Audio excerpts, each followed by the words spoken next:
प्रणाम भक्तों। श्री शिवाय नमस्तुभ्यम। आज हम शिव पुराण के चौथे दिन की कथा का श्रवण करेंगे।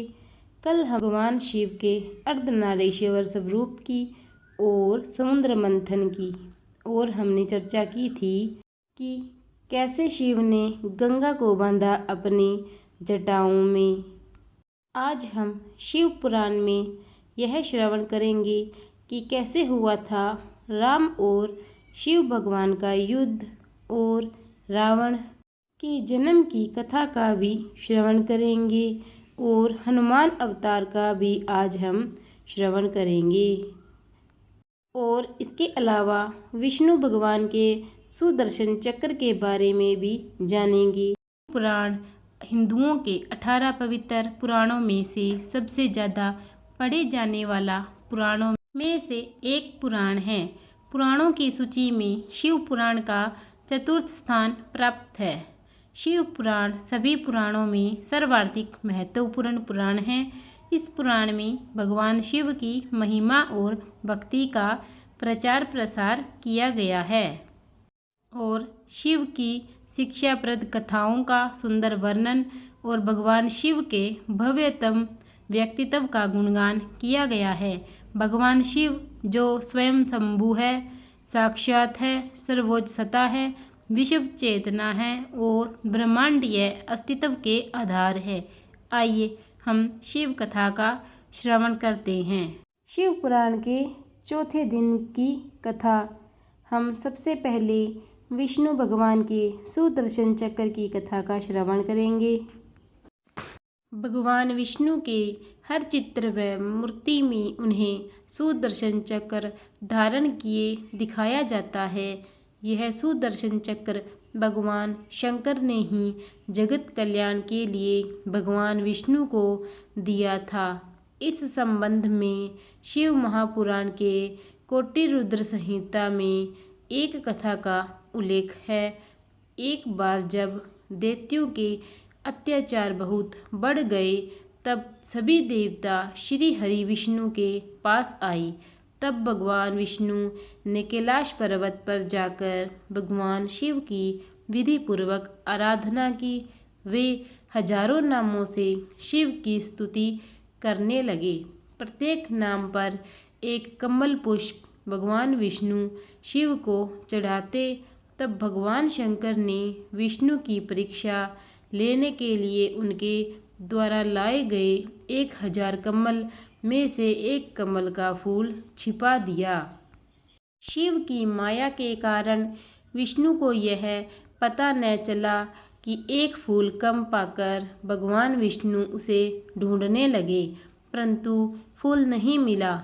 तब विष्णु ने एक फूल की पूजा के लिए अपना एक नेत्र निकालकर शिव को अर्पित कर दिया।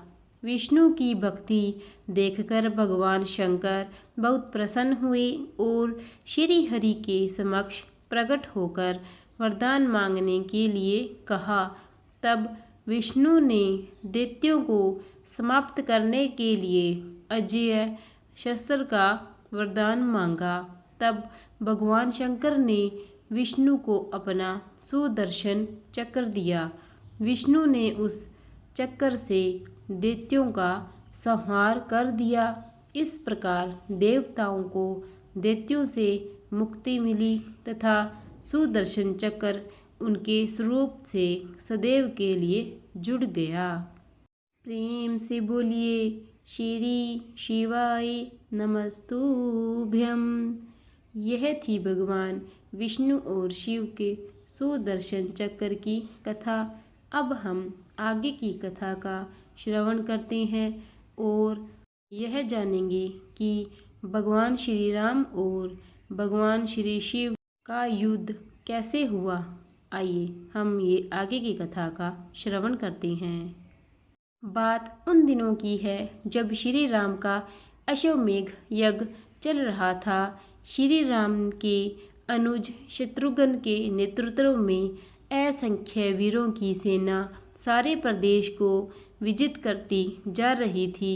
यज्ञ का आगाज प्रदेश प्रदेश जा रहा था।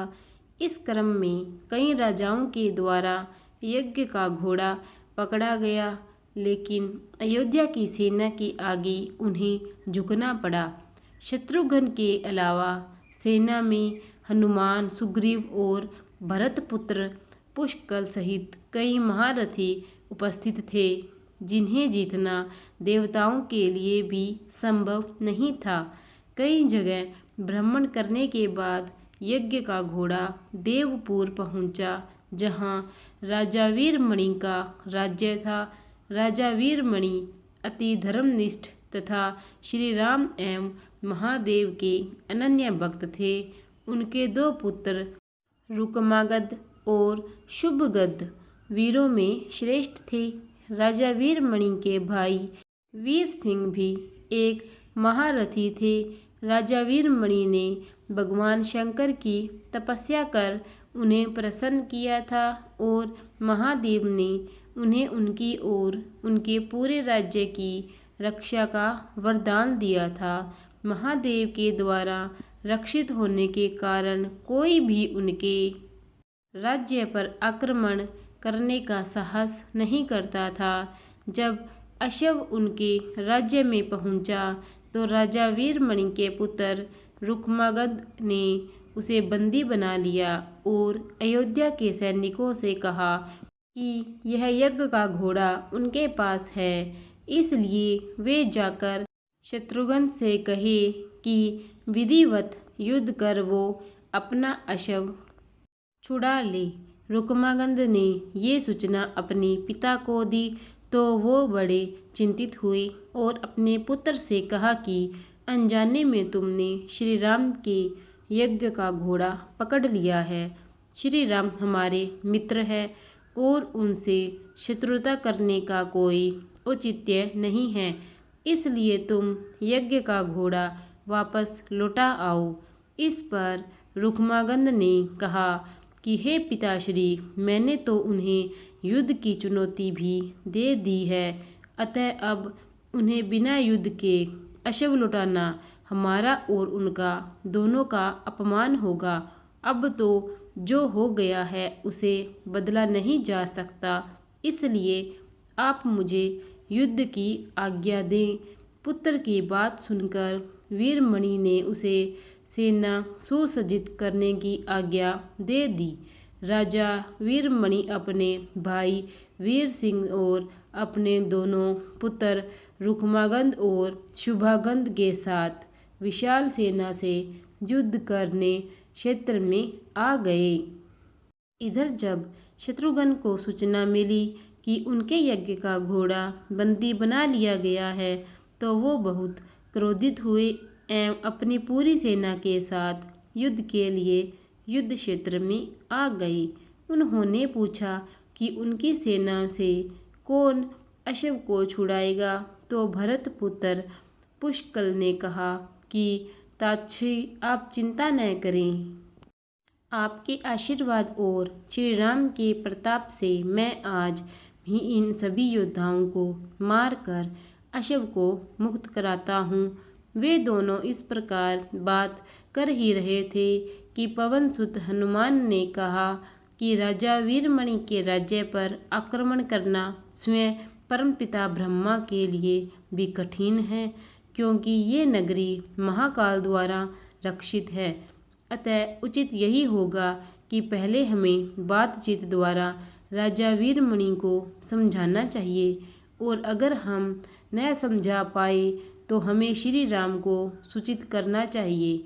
राजा वीरमणि श्री राम का बहुत आदर करते हैं, इसलिए वे उनकी बात नहीं टाल पाएंगे। हनुमान की बात सुनकर श्री शत्रुघ्न बोले, हमारे रहते अगर श्री राम को युद्ध भूमि में आना पड़े, ये हमारे लिए अत्यंत लज्जा की बात है। अब जो भी हो, हमें युद्ध तो करना ही पड़ेगा। ये कहकर वे सेना सहित युद्ध भूमि में पहुंच गए। भयानक युद्ध छिड़ गया। भरतपुत्र पुष्कल सीधा जाकर राजा वीरमणि से भिड़ गए। दोनों अतुलनीय वीर थे। वे दोनों तरह तरह के शस्त्रों का प्रयोग करते हुए युद्ध करने लगे। रुक्मागंध और शुभागंध ने शत्रुघ्न पर धावा बोल दिया। पुष्कल और वीरमणि में बड़ा घमासान युद्ध हुआ। अंत में पुष्कल ने वीरमणि पर 8 नाराज बाणों से वार किया। इस वार को राजा वीरमणि सह नहीं कर पाए और मूर्छित होकर अपने रथ पर गिर पड़े। वीर सिंह ने हनुमान पर कई अस्त्रों का प्रयोग किया, पर उन्हें कोई हानि न पहुंचा सकी। हनुमान ने एक विकट पेड़ से वीर सिंह पर वार किया। इससे वीर सिंह रक्त बमन करते हुए मूर्छित हो गए। उधर श्री शत्रुघ्न और राजा वीरमणि के पुत्रों में असाधारण युद्ध चल रहा था। अंत में कोई चारा न देखकर शत्रुघ्न ने दोनों भाइयों को नागपाश में बांध लिया। अपनी विजय देख कर शत्रुघ्न की सेना के सभी वीर सिंहनाद करने लगे। उधर राजा वीरमणि की मूर्छा दूर हुई तो उन्होंने देखा कि उनकी सेना हार के कगार पर है। ये देखकर उन्होंने भगवान रुद्र का स्मरण किया। महादेव ने अपने भक्त को मुसीबत में जानकर वीरभद्र के नेतृत्व में नंदी भृंगी सहित सारे गणों को युद्ध क्षेत्र में भेजा। महाकाल के सारे अनुचर उनकी जय जयकार करते हुए अयोध्या की सेना पर टूट पड़े। शत्रुघ्न, हनुमान और सारे लोगों को लगा कि जैसे प्रलय आ गया हो। जब उन्होंने भयानक मुख वाले रुद्रावतार वीरभद्र, नंदी भृंगी सहित महादेव की सेना देखी तो सारे सैनिक भय से कांप उठे। शत्रुघ्न ने हनुमान से कहा कि जिस वीरभद्र ने बात ही बात में दक्ष प्रजापति का मस्तक काट डाला था और जो तेज और समता में स्वयं महाकाल के समान है, उसे युद्ध में कैसे हराया जा सकता है। ये सुनकर पुष्कल ने कहा कि हे तत्श्री, आप दुखी मत हो। अब तो जो भी हो, हमें युद्ध तो करना ही पड़ेगा। ये कहते हुए पुष्कल वीरभद्र से, हनुमान नंदी से और शत्रुघ्न भृंगी से जा भिड़े। पुष्कल ने अपने सारे दिव्य अस्त्रों का प्रयोग वीरभद्र पर कर दिया, लेकिन वीरभद्र ने बात ही बात में उसे काट दिया। उन्होंने पुष्कल से कहा कि हे बालक, अभी तुम्हारी आयु मृत्यु को प्राप्त होने की नहीं हुई है, इसलिए युद्ध क्षेत्र से हट जाओ। उसी समय पुष्कल ने वीरभद्र पर शक्ति से प्रहार किया, जो सीधे उनके मर्म स्थान पर जाकर लगा। इसके बाद वीरभद्र ने क्रोध से थर्राते हुए एक त्रिशूल से पुष्कल का मस्तक काट लिया और भयानक सिंहनाद किया। उधर भृंगी आदि गणों ने शत्रुघ्न पर भयानक आक्रमण कर दिया। अंत में भृंगी ने महादेव के दिए पाश में शत्रुघ्न को बांध दिया। हनुमान अपनी पूरी शक्ति से नंदी से युद्ध कर रहे थे। उन दोनों ने ऐसा युद्ध किया जैसा पहले किसी ने नहीं किया था। दोनों श्री राम के भक्त थे और महादेव के तेज से उत्पन्न हुए थे।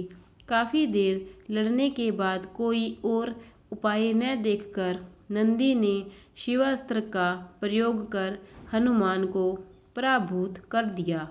अयोध्या के सेना की हार देखकर राजा वीरमणि की सेना में जबरदस्त उत्साह आ गया और वे बाकी बचे सैनिकों पर टूट पड़ी।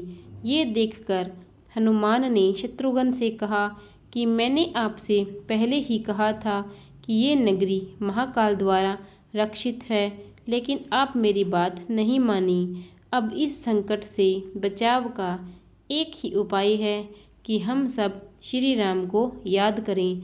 ऐसा सुनते ही सारे सैनिक शत्रुघ्न, पुष्कल एवं हनुमान सहित श्री राम को याद करने लगे। अपने भक्तों की पुकार सुनकर श्री राम तत्काल ही लक्ष्मण और भरत के साथ वहां आ गई। अपने प्रभु को आया देख सभी हर्षित हो गई एवं सबको ये विश्वास हो गया कि अब हमारी विजय निश्चित है। श्री राम के आने पर जैसे पूरी सेना में प्राण का संचार हो गया। श्री राम ने सबसे पहले शत्रुघ्न को मुक्त कराया और उधर लक्ष्मण ने हनुमान को मुक्त करा दिया। जब श्री राम, लक्ष्मण और भरत ने देखा कि पुष्कल मृत्यु को प्राप्त हो चुके हैं तो उन्हें बड़ा दुख हुआ। भरत तो शोक में मूर्छित हो गए। श्री राम ने क्रोध में आकर वीरभद्र को कहा कि तुमने जिस प्रकार पुष्कल का वध किया है उसी प्रकार अब अपने जीवन का भी अंत समझो। ऐसा कहते हुए श्री राम ने सारी सेना के साथ शिवगणों पर धावा बोल दिया। जल्द ही उन्हें ये पता चल गया कि शिवगणों पर साधारण अस्त्र बेकार है, इसलिए उन्होंने महर्षि विश्वामित्र द्वारा प्रदान किए हुए दिव्यास्त्रों से वीरभद्र और नंदी सहित सारी सेना को विदीर्ण कर दिया। श्री राम के प्रताप से पार न पाते हुए सारे गणों ने एक बार एक स्वर में महादेव का आह्वान करना शुरू कर दिया। जब महादेव ने देखा कि उनकी सेना बड़े कष्ट में है तो वे स्वयं युद्ध क्षेत्र में प्रकट हुए। इस अद्भुत दृश्य को देखने के लिए परमपिता ब्रह्मा सहित सारे देवता आकाश में स्थित हो गए। जब महाकाल ने युद्ध में प्रवेश किया तो उनके तेज से श्री राम की सेना मूर्छित हो गई। जब श्री राम ने देखा कि स्वयं महादेव रण क्षेत्र में आए हैं तो उन्होंने शस्त्र का त्याग कर भगवान रुद्र को दंडवत प्रणाम किया एवं उनकी स्तुति की। उन्होंने महाकाल की स्तुति करते हुए कहा कि हे सारे ब्रह्मांड के स्वामी, आपके ही प्रताप से मैंने महापराक्रमी रावण का वध किया। आप स्वयं ज्योतिर्लिंग में रामेश्वरम में पधारे। हमारा जो भी बल है वो भी आपके आशीर्वाद के फलस्वरूप ही है। ये जो अश्वमेघ यज्ञ मैंने किया है वो भी आपकी ही इच्छा से ही हो रहा है, इसलिए हम पर कृपा करें और इस युग का अंत करें। ये सुनकर भगवान रुद्र बोले कि हे राम, आप स्वयं विष्णु के दूसरे रूप हैं। मेरी आपसे युद्ध करने की कोई इच्छा नहीं है। फिर भी चूंकि मैंने अपने भक्त वीरमणि को उसकी रक्षा का वरदान दिया है, इसलिए मैं इस युद्ध से पीछे नहीं हट सकता। अतः संकोच छोड़कर आप युद्ध करें। श्री राम ने इसे महाकाल की आज्ञा मानकर युद्ध करना शुरू किया। दोनों में महान युद्ध छिड़ गया, जिसे देखने देवता लोग आकाश में स्थित हो गए। श्री राम ने अपने सारे दिव्यास्त्रों का प्रयोग महाकाल पर कर दिया, पर उन्हें संतुष्ट नहीं कर सके। अंत में उन्होंने पाशुपतास्त्र का संधान किया और भगवान शिव से बोले कि हे प्रभु, आपने ही मुझे ये वरदान दिया है कि आपके द्वारा प्रदत्त इस अस्त्र से त्रिलोक में कोई पराजित हुए बिना नहीं रह सकता। इसलिए हे महादेव, आपकी ही आज्ञा और इच्छा से मैं इसका प्रयोग आप पर ही करता हूँ। ये कहते हुए श्री राम ने वो महान दिव्यास्त्र भगवान शिव पर चला दिया। वो अस्त्र सीधा महादेव के हृदय स्थल में समा गया और भगवान रुद्र इससे संतुष्ट हो गए। उन्होंने प्रसन्नतापूर्वक श्री राम से कहा कि आपने युद्ध में मुझे संतुष्ट किया है, इसलिए जो इच्छा हो वर मांग लो। इस पर श्री राम ने कहा कि हे भगवान, यहाँ इस युद्ध क्षेत्र में भ्राता भरत के पुत्र पुष्कल के साथ असंख्य योद्धा वीर गति को प्राप्त हो गए हैं, उन्हें कृपा जीवन दान दीजिए। महादेव ने मुस्कुराते हुए तथास्तु कहा और पुष्कल समेत दोनों ओर के सारे योद्धाओं को जीवित कर दिया। इसके बाद उनकी आज्ञा से राजा वीरमणि ने यज्ञ का घोड़ा श्री राम को लौटा दिया और अपना राज्य रुक्मागंध को सौंपकर वे भी शत्रुघ्न के साथ आगे चल दिए। प्रिय भक्तों, ऐसे हुआ था भगवान शिव और राम का युद्ध। भगवान शिव की महिमा अपरंपार है। वे अपने भक्तों को कभी कष्ट में नहीं देख सकते। हिंदू धर्मों में भी देवों के देव महादेव को कल्याण का देवता माना गया है। शिव की पूजा अत्यंत ही सरल और जल्दी ही सभी मनोकामनाओं को पूरा करने वाली है। भगवान शिव सिर्फ जल और पत्ती चढ़ाने मात्र से प्रसन्न होकर साधक पर अपनी कृपा बरसाने लगते हैं। तभी तो कहते हैं, एक लोटा जल सब समस्या का हल। इस भगवान शिव तो अत्यंत भोले हैं, इसीलिए हम उन्हें भोले बाबा भी कहते हैं। भगवान शिव की पूजा कभी भी और किसी समय भी की जा सकती है, लेकिन सोमवार और प्रदोष काल में उनकी साधना करने पर व्यक्ति को शीघ्र ही शिव का आशीर्वाद मिलता है। प्रेम से बोलिए हर हर महादेव। श्री शिवाय नमस्तुभ्यं। अब हम करेंगे आगे की कथा का श्रवण। हनुमान अवतार की विस्तृत चर्चा। आइए हम कथा का श्रवण करते हैं। सामान्यतः लंका दहन के संबंध में यही माना जाता है कि हनुमान सीता की खोज करते हुए लंका पहुँचे और रावण के पुत्र सहित अनेक राक्षसों का अंत कर दिया। तब रावण के पुत्र मेघनाथ ने श्री हनुमान को ब्रह्मास्त्र छोड़कर काबू किया और रावण ने श्री हनुमान की पूंछ में आग लगाने का दंड दिया। तब उसी जलती हुई पूंछ से श्री हनुमान ने लंका में आग लगा दी और रावण का दंभ चूर कर दिया। किंतु पुराणों में लंका दहन के पीछे भी एक और रोचक कथा जुड़ी है, जिसके कारण श्री हनुमान ने पूंछ से लंका में आग लगाई थी। जानते हैं हम वह रोचक कथा। आइए। श्री हनुमान शिव अवतार है। शिव से ही जुड़ा है यह रोचक प्रसंग। एक बार माता पार्वती की इच्छा पर शिव ने कुबेर से सोने का सुंदर महल का निर्माण करवाया, किंतु रावण इस महल की सुंदरता पर मोहित हो गया। वह ब्राह्मण का वेश रखकर शिव के पास गया। उसने महल में प्रवेश करने के लिए शिव पार्वती से पूजा कराकर दक्षिणा के रूप में वह महल ही मांग लिया। भक्त को पहचान शिव ने प्रसन्न होकर वह महल दान में दे दिया। दान में महल प्राप्त करने के बाद रावण के मन में विचार आया कि यह महल असल में माता पार्वती के कहने पर बनाया गया था, इसलिए उनकी सहमति के बिना यह शुभ नहीं होगा।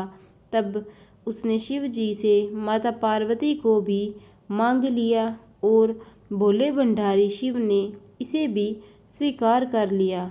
जब रावण उस सोने के महल सहित माँ पार्वती को ले जाने लगा, तब अचंभित और दुखी माता पार्वती ने विष्णु को स्मरण किया और उन्होंने आकर माता की रक्षा की।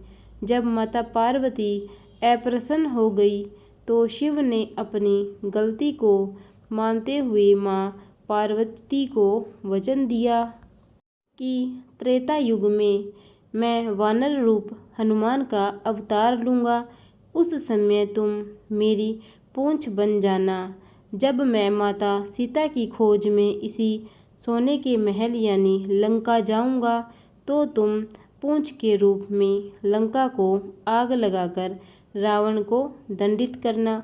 यही प्रसंग भी शिव के श्री हनुमान अवतार और लंका दहन का एक कारण माना जाता है। प्रिय भक्तों, ये थी हनुमान अवतार की कथा। अब हम आगे चलते हैं और आगे हम श्रवण करेंगे रावण के जन्म की कथा का और ये जानेंगे कि शिव पुराण में रावण की जन्म कथा का क्या महत्व है, कैसे बने रावण अत्यंत बलशाली और कैसे बने रावण शिव के परम भक्त। आइए हम जानते हैं, हम कथा का श्रवण करते हैं। जब श्री राम अयोध्या में राज्य करने लगे तब एक दिन समस्त ऋषि मुनि श्री रघुनाथ जी का अभिनंदन करने के लिए अयोध्यापुरी में आए। श्री रामचंद्र जी ने उन सब का यथोचित सत्कार किया। वार्तालाप करते हुए अगस्त्य मुनि कहने लगे, युद्ध में आपने जो रावण का संहार किया वह कोई बड़ी बात नहीं है, परंतु द्वंद्व युद्ध में लक्ष्मण के द्वारा इंद्रजीत का वध सबसे अधिक आश्चर्य की बात है। यह मायावी राक्षस युद्ध में सब प्राणियों के लिए अवध्य था। उनकी बात सुनकर रामचंद्र जी को बड़ा आश्चर्य हुआ। वे बोले, मुनिवर, रावण और कुंभकर्ण भी तो महान पराक्रमी थे, फिर आप केवल इंद्रजीत मेघनाथ की ही इतनी प्रशंसा क्यों करते हैं? महोदर, प्रहस्त, विरूपाक्ष भी कम वीर न थे। इस पर अगस्त्य मुनि बोले, इस प्रश्न का उत्तर देने से पहले मैं तुम्हें रावण के जन्म, वर प्राप्ति आदि का विवरण सुनाता हूँ। ब्रह्मा जी के पुलस्त्य नामक पुत्र हुए थे, जो उन्हीं के समान तेजस्वी और गुणवान थे। एक बार वे महागिरी पर तपस्या करने गए। वह स्थान अत्यंत रमणीक था, इसलिए ऋषियों, नागों, राजर्षियों आदि की कन्याएं वहां क्रीड़ा करने आ जाती थी। इससे उनकी तपस्या में विघ्न पड़ता था। उन्होंने उन्हें वहां आने से मना किया। जब वे नहीं माने तो उन्होंने श्राप दे दिया कि कल से जो लड़की यहाँ मुझे दिखाई देगी वह गर्भवती हो जाएगी। शेष सब कन्याओं ने तो वहां आना बंद कर दिया, परंतु राजर्षि तुणबिंदु की कन्या शाप की बात से अनजान होने के कारण उस आश्रम में आ गई और महर्षि के दृष्टि पड़ते ही गर्भवती हो गई। जब तुणबिंदु को यह बात मालूम हुई तो उन्होंने अपनी कन्या को पत्नी रूप में महर्षि को अर्पित कर दिया। इस प्रकार विश्रवा का जन्म हुआ, जो अपने पिता के समान वेदविद और धर्मात्मा हुआ। महामुनि भारद्वाज ने अपनी कन्या का विवाह विश्रवा से कर दिया। उनके वैशरवण नामक पुत्र हुआ। वह भी धर्मात्मा और विद्वान था। उसने बड़ी तपस्या करके ब्रह्मा जी को प्रसन्न किया और यम, इंद्र तथा वरुण के सदृश लोकपाल का पद पाया। फिर उसने त्रिकुट पर्वत पर बसी लंका को अपना निवास स्थान बनाया और राक्षसों पर राज्य करने लगा। श्री राम ने आश्चर्य से पूछा, तो क्या कुबेर और रावण से भी पहले लंका में मांसभक्षी राक्षस रहते थे? फिर उनका पूर्वज कौन था? यह सुनने के लिए मुझे कौतूहल हो रहा है। तब अगस्त्य जी बोले, पूर्व काल में ब्रह्मा जी ने अनेक जल जंतु बनाए और उनसे समुद्र के जल की रक्षा करने के लिए कहा। तब उन जंतुओं में से कुछ बोले कि हम इसका रक्षण करेंगे और कुछ ने कहा कि हम इसका यक्षण करेंगे। इस पर ब्रह्मा जी ने कहा कि जो रक्षण करेगा वह राक्षस कहलाएगा और जो यक्षण करेगा वह यक्ष कहलाएगा। इस प्रकार वे दो जातियों में बंट गए। राक्षसों में हेती और प्रहेती दो भाई थे। प्रहेती तपस्या करने चला गया, परंतु हेती ने भया से विवाह किया, जिससे उसके विद्युत केश नामक पुत्र उत्पन्न हुआ। विद्युत केश के सुकेश नामक पराक्रमी पुत्र हुआ। सुकेश के माल्यवान, सुमाली और माली नामक 3 पुत्र हुए। तीनों ने ब्रह्मा जी की तपस्या करके यह वरदान प्राप्त कर लिए कि हम लोगों को प्रेम अटूट हो और हमें कोई पराजित न कर सके। वर पाकर वे निर्भय हो गए और सुरों असुरों को सताने लगे। उन्होंने विश्वकर्मा से एक अत्यंत सुंदर नगर बनाने के लिए कहा। इस पर विश्वकर्मा ने उन्हें लंकापुरी का पता बताकर भेज दिया। वहाँ वे बड़े आनंद के साथ रहने लगे। माल्यवान के वज्रमुष्टि, विरूपाक्ष, द्रुमुख, सुप्तधन, यज्ञकोप, मत और उन्मत्त नामक 7 पुत्र हुए। सुमाली के प्रहस्त्र, अकंपन, विकट, कालिका मुख, धूम्राक्ष, दंड, सुपार्श्व, सहाद्री एवं भारकर्ण नाम के 10 पुत्र हुए। माली के अनल, अनिल, हर और संपाति नामक 4 पुत्र हुए। ये सब बलवान और दृष्ट प्रकृति होने के कारण ऋषि मुनियों को कष्ट दिया करते थे। उनके कष्टों से दुखी होकर ऋषि मुनिगण जब भगवान विष्णु की शरण में गए तो उन्होंने आश्वासन दिया कि हे ऋषियों, मैं इन दुष्टों का अवश्य ही नाश करूँगा। जब राक्षसों को विष्णु के इस आश्वासन की सूचना मिली तो वे सब मंत्रणा करके संगठित हो माली के सेनापतित्व में इंद्रलोक पर आक्रमण करने के लिए चल पड़े। समाचार पाकर भगवान विष्णु ने अपने अस्त्र शस्त्र संभाले और राक्षसों का संहार करने लगे। सेनापति माली सहित बहुत से राक्षस मारे गए और शेष लंका की ओर भाग गए। जब भागते हुए राक्षसों का भी नारायण संहार करने लगे तो माल्यवान क्रुद्ध होकर युद्ध भूमि में लौट पड़ा। भगवान विष्णु के हाथों अंत में वह भी काल का ग्रास बना। शेष बचे हुए राक्षस सुमाली के नेतृत्व में लंका को त्याग कर पाताल में जा बसे और लंका पर कुबेर का राज्य स्थापित हुआ। अब मैं तुम्हें रावण के जन्म की कथा सुनाता हूँ। राक्षसों के विनाश से दुखी होकर सुमाली ने अपनी पुत्री केकसी से कहा कि पुत्री, राक्षस वंश के कल्याण के लिए मैं चाहता हूँ कि तुम परम पराक्रमी महर्षि विश्रवा के पास जाकर उनसे पुत्र प्राप्त करो। वही पुत्र हम राक्षसों की देवताओं से रक्षा कर सकता है। अगस्त्य मुनि ने कहना जारी रखा। पिता की आज्ञा पाकर केकसी विश्रवा के पास गई। उस समय भयंकर आंधी चल रही थी। आकाश में मेघ गरज रहे थे। केकसी का अभिप्राय जानकर विश्रवा ने कहा कि भद्रे, तुम इस कुबेला में आई हो। मैं तुम्हारी इच्छा तो पूरी कर दूंगा, परंतु इससे तुम्हारी संतान दुष्ट स्वभाव वाली और क्रूर कर्मों वाली होगी। मुनि की बात सुनकर केकसी उनके चरणों में गिर पड़ी और बोली कि भगवान, आप ब्रह्मवादी महात्मा हैं। आपसे मैं ऐसी दुराचारी संतान पाने की आशा नहीं करती, अतः आप मुझ पर कृपा करें। केकसी के वचन सुनकर मुनि विश्रवा ने कहा कि अच्छा, तो तुम्हारा सबसे छोटा पुत्र सदाचारी और धर्मात्मा होगा। इस प्रकार केकसी के 10 मुख वाले पुत्र का जन्म हुआ, जिसका नाम दशग्रीवा रखा गया। उसके पश्चात कुंभकर्ण, शूर्पणखा और विभीषण के जन्म हुए। दशग्रीवा और कुंभकर्ण अत्यंत दुष्ट थे, किंतु विभीषण धर्मात्मा प्रकृति का था।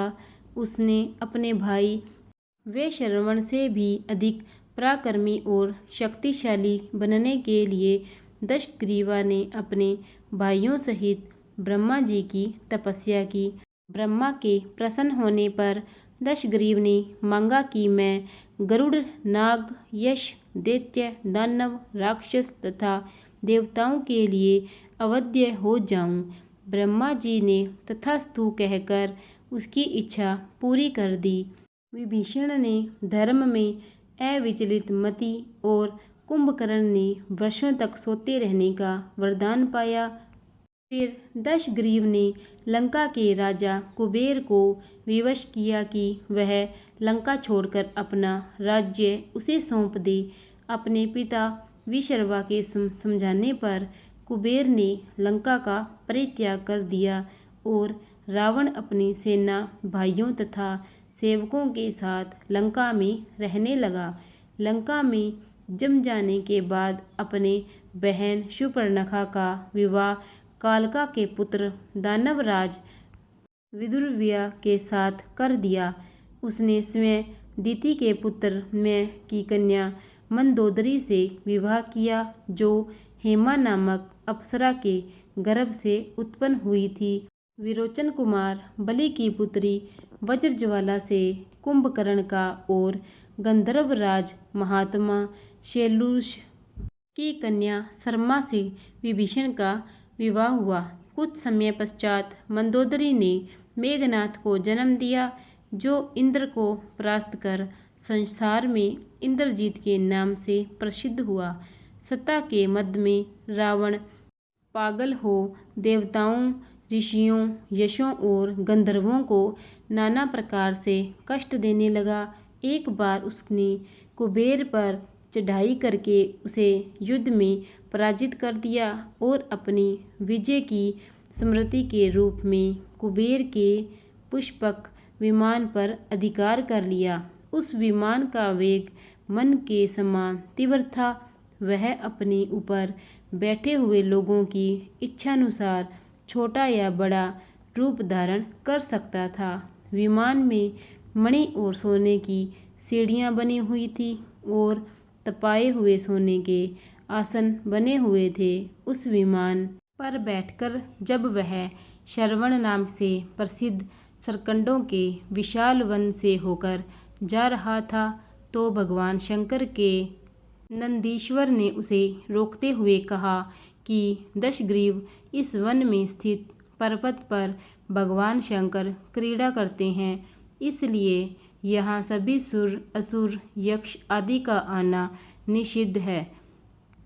नंदीश्वर के वचनों से क्रुद्ध होकर रावण विमान से उतरकर भगवान शंकर की ओर चला। उसे रोकने के लिए उसने थोड़ी दूर पर हाथ में शूल लिए नंदी दूसरे शिव की भांति खड़े हो गए। उनका मुख वानर जैसा था। उन्हें देखकर रावण ठहाका मारकर हंस पड़ा। इससे कुपित हो नंदी बोले कि दशानन, तुमने मेरे वानर रूप की अवहेलना की है, इसलिए तुम्हारे कुल का नाश करने के लिए मेरा ही सम्मान, पराक्रमी रूप और तेज से संपन्न वानर उत्पन्न होगा। रावण ने इस पर और तनिक भी ध्यान नहीं दिया और बोला कि जिस पर्वत ने मेरे विमान की यात्रा में बाधा डाली है, आज मैं उस पर्वत को ही उखाड़ फेंकूंगा। यह कहकर उसने पर्वत के निचले भाग में हाथ डालकर उसे उठाने का प्रयत्न किया। जब पर्वत हिलने लगा तो भगवान शंकर ने उस पर्वत को अपने पैर के अंगूठे से दबा दिया। इससे रावण का हाथ बुरी तरह से दब गया और वह पीड़ा से चिल्लाने लगा। जब वह किसी प्रकार से हाथ न निकाल सका तो रोते रोते भगवान शंकर की स्तुति और क्षमा प्रार्थना करने लगा। इस पर भगवान शंकर ने उसे क्षमा कर दिया और उसके प्रार्थना करने पर उसे एक चंद्रहास नामक खड्ग भी दिया। अगस्त्य मुनि ने आगे कहा, एक दिन हिमालय प्रदेश में भ्रमण करते हुए रावण ने अमित तेजस्वी ब्रह्मा ऋषि कुशध्वज की कन्या वेदवती को तपस्या करते देखा।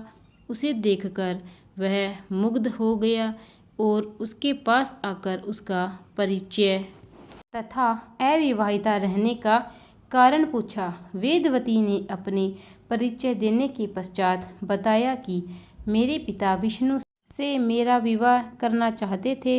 इससे क्रुद्ध होकर मेरी कामना करने वाले दैत्यराज शंभु ने सोते में उनका वध कर दिया। उनके मरने पर मेरी माता भी दुखी होकर चिंता में प्रविष्ट हो गई। तब से मैं अपने पिता की इच्छा पूरी करने के लिए भगवान विष्णु की तपस्या कर रही हूँ। उन्हीं को मैंने अपने पति के रूप में मान लिया है। पहले रावण ने वेदवती को बातों में फुसलाना चाहा, फिर उसने जबरदस्ती करने के लिए उसके केश पकड़ लिए। वेदवती ने एक ही झटके में पकड़े हुए केश काट डाले। फिर यह कहती हुई अग्नि में प्रविष्ट हो गई कि दुष्ट, तूने मेरा अपमान किया है। इस समय तो मैं यह शरीर त्याग रही हूँ, परंतु तेरा विनाश करने के लिए फिर जन्म लूँगी। अगले जन्म में मैं अयोनिजा कन्या के रूप में जन्म लेकर किसी धर्मात्मा की पुत्री बनूंगी। अगले जन्म में वह कन्या कमल के रूप में उत्पन्न हुई। उस सुंदर कांति वाली कमल कन्या को एक दिन रावण अपने महल में ले गया। उसे देखकर ज्योतिषियों ने कहा कि राजन, यदि यह कमल कन्या आपके घर में रही तो आपके और आपके कुल के विनाश का कारण बनेगी। यह सुनकर रावण ने उसे समुद्र में फेंक दिया। वहाँ से वह भूमि को प्राप्त होकर राजा जनक के यज्ञ मंडप के मध्यवर्ती भूभाग में जा पहुँची। वहाँ राजा द्वारा हल से जोती जाने वाली भूमि से वह कन्या फिर प्राप्त हुई। वहीं वेदवती सीता के रूप में आपकी पत्नी बनी और आप स्वयं सनातन विष्णु हैं। इस प्रकार आपके महान शत्रु रावण को वेदवती ने पहले ही अपने श्राप से मार डाला था। आप तो उसे मारने में केवल निमित्त मात्र थे।